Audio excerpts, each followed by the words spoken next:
ஆட்சியை தக்க வைத்துள்ள என்ஆர் காங்கிரஸ் கட்சியினுடைய தலைவர் ரெங்கசாமி ஆளுநரை நாளை சந்திக்க வாய்ப்பிருப்பதாக தகவல் வெளியாக இருக்கிறது.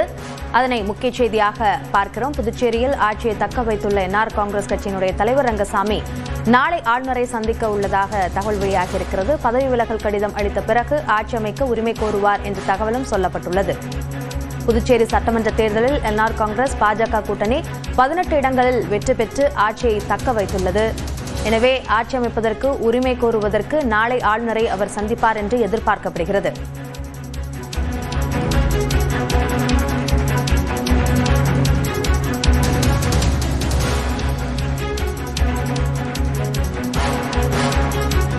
ஆளுநரை சந்தித்த பிறகு அவர் ஆட்சி அமைக்க கோருவார் என்ற தகவல் வெளியாக இருக்கிறது.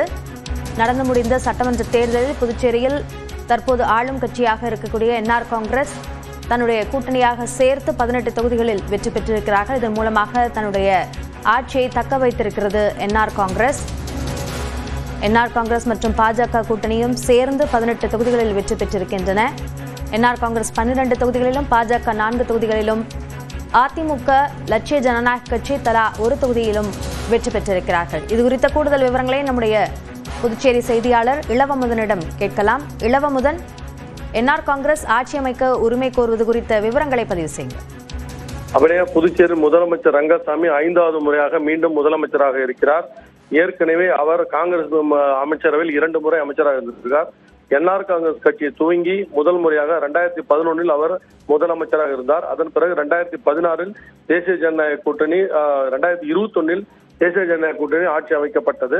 தற்பொழுது மீண்டும் தேசிய ஜனநாயக கூட்டணி அதிக பெரும்பான்மை இடங்களை பெற்றுள்ளது. அதன் அடிப்படையில் முதலமைச்சர் ரங்கசாமி நேற்று தன்னுடைய கட்சி, அதாவது என்ஆர் காங்கிரஸ் கட்சியோட கூட்டத்தை நேற்று இரவு நடத்தியிருக்கிறார்.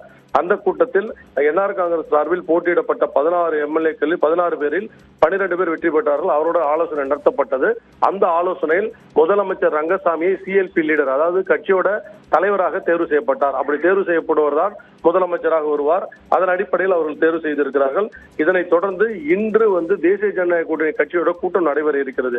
அதில் அந்த எம்எல்ஏக்கள் பங்கேற்பார்கள். அதாவது என்ஆர் காங்கிரஸோட 14 எம்எல்ஏக்களும், பாரதிய ஜனதா கட்சியோட 4 எம்எல்ஏக்களும், அதிமுக மற்றும் லட்சிய ஜனநாயக கட்சி 1 எம்எல்ஏக்கள் என 18 எம்எல்ஏக்கள் கூட்டம் இன்று நடைபெறுகிறது. அதில் முதலமைச்சராக ரங்கசாமி தேர்வு செய்யப்படுவார்.